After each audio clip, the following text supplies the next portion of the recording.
একবার আর 5 ফুট। কয় ফুট? কথা কয় না। কয় ফুট? 5 ছেলে একজনের, 4টা মাশাআল্লাহ নামাজি। সুটটাটা শয়তানের হেডকোয়ার্টার, তার লাগিয়া 5-6 বার মাপ চাইছে। তার 10-15 বার অন্য বাইক মুরগা চুরির ধরা করে বান্ধা রাখছে খাড়ের লগে। এবার মসজিদ কমিটির সভাপতি, এবার আর ফুতেরে যদি বান্ধা রাখে খাড়ের লগে আর ইজ্জত থাকেনি। এবার কয়েকবার চড়াই আনছে, শেষ পর্যন্ত এবার আল্লাহর লগে কান্দা কান্দা, আল্লাহ তারে আমি অনেক চেষ্টা করছি, পারছি না। তারে গিয়া সকালবেলা ডাক দেয়তে যখন ঘুমায় তখন তারে ডাক দেয়, ফুতরে ও ফুত, আমার সাইডটা ফুত ডাক দেওয়ার আগে উঠটালায়, উডস না তখন কারে উডস না কম তে যখন এই করে এবার সেইটা জুড়ে থাবড়া দিছে পরে তে ওই সুটটালায় ভিতরে আবা সুইটে থাকতে তুমি কিতা করছো শাসাতে শুনছি ডাড়াই করো হন।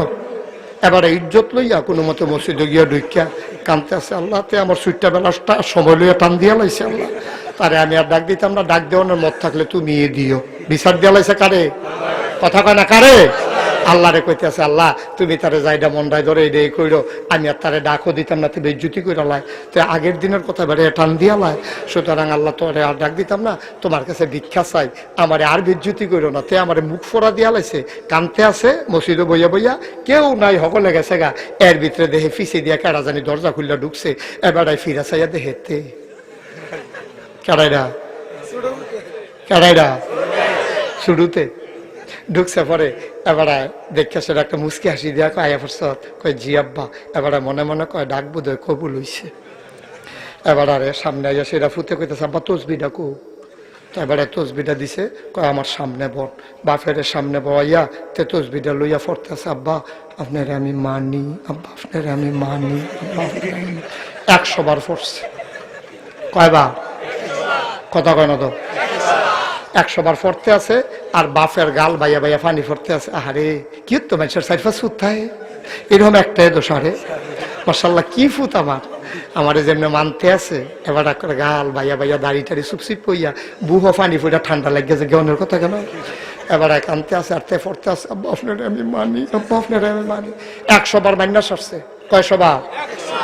কথা কয় না রে, কয়শো বার?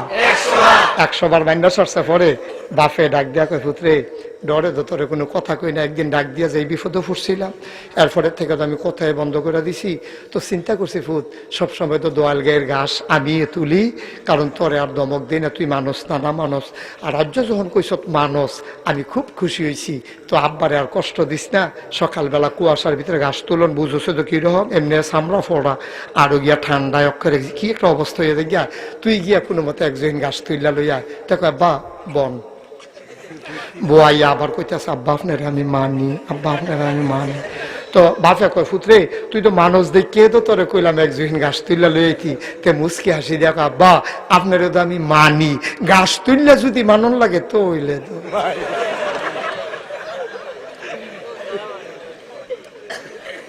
মানা হয়েছে নি। ও ওকে খুশি মনে কোনো কোনো সাফাসাফি না, মানা হয়েছে নি। কথা করা তো মানা হয়েছে নি। ও মুসলমান, নিজের বিবেকটার একটু জিগাইও রে বাপ। ও যুবক, কলিজার টুকরা যুবক, নিজের বিবেকটার একটু জিগাইস রে যুবক। আব্বারে তসবি দিয়া মানলে তোমরা সবাই কইছো মানা হয় না, বাবাই যেটা হুকুম করছে এইটা মানলে হইল আসল মানা, ঠিক কিনা? বাপে কইছে ঘাস তুললা লইয়া আয়, তে যদি জুহিনডা কাশিটা লইয়া দৌড় দিত, এটা হইছিল আসল মানা। আমরা যে কই নবীরে মানি, নবীরে মানি, নবীরে মানি, এটা আসল মানা না। নবীয়ে যখন কয় নামাজটা পড়াইও, আমরা ডাক দিয়া কই আপনারও তো মানি, নামাজ পড়া যদি মানন লাগে তো হইলে মানা হইছে নি।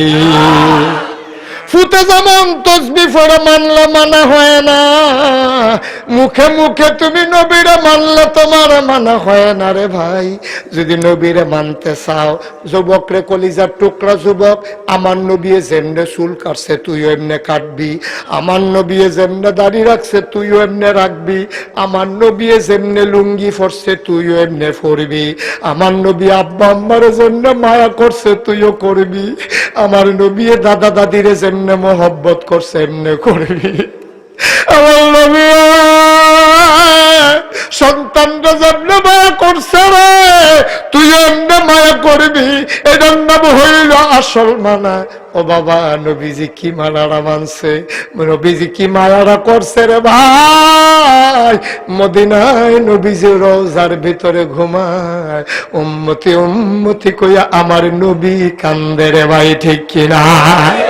কিয়ামতের ময়দানে সব নবীরা ইয়া নফসি ইয়া নফসি বলে যখন চিৎকার করবে, আমার নবী ডাক দিয়া কইবে ইয়া উম্মতি ইয়া উম্মতি। আল্লাহ গো, আমার এই বেহতের উম্মতরি, আমার এই পাগল উম্মতরি, সহজ সরল উম্মতটিরে তুমি আল্লাহ জান্নাত না দিলে আমি কিন্তু জান্নাতে যাব না, যাব না, যাব না। কও সুবহানাল্লাহ। নবীর মহব্বতের দরকার আছে নাকি নাই? এই রবিউল আউয়াল মাসে চলো সবাই মিলে শপথ করি, একটা ওয়াক্ত নামাজ আমরা এই জীবনে আর ছাড়বো না। রাজি আছো কিনা? সবাই কোন আমিন। আমরা এর আগে ওয়াদা করছি মিথ্যা বলবো না, আর এখন ওয়াদা করলাম নামাজ ছাড়বো না। হাত নামান। সবাই রাজি আছে? পুরা রাজি? এটা কি আমার খুশির লেগে না আল্লাহর খুশির লেগে? তাহলে আমরা সবাই মিলে একমত হইলাম, মিথ্যা বলবো না, নামাজ ছাড়বো না। সবচেয়ে বড় কথা আমি শুরুতে বলছিলাম না যে এই মাসটা হলো রবিউল আউয়াল মাস। সব মাসের মাহফিল এক মনে করেন নাও, এই মাসে নবীজি দুনিয়াতে আসছে। আল্লাহর কাছে আজ এই মাসে নবীজির দোহাই দিয়া আমরা একটু তওবা করাম, দরকার আছে নি? যাদের গোনা আছে বসেন, আর যাদের গোনা নাই উঠেন। ও হেবারার গোনা নাই, একজন মাসুম মানুষ পাওয়া গেছে, অক্ষরে গোনা নাই, মাত্র ইয়া ইয়া পড়ছে। কপাল রে, অক্ষরে গোনা ছাড়া মাসুম। গোনা কারোকে বুঝছেও না, বেড়া শৈল লাগছে না গোনা হলো।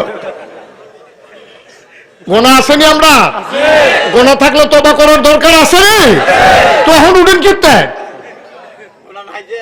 তখন তওবা করবো, হন উঠে ওখানে গেল বাচ্চা হাইব। তওবা করার দরকার আছে নি? সবাই নামাজের মতো করে বসেন, সবাই নামাজের মতো করে বসেন। আমরা সবাই মিলে এখন তওবা করবো। একটা লোক উঠবেন না, যারা দাঁড়িয়ে আছো যুবকেরা বসো।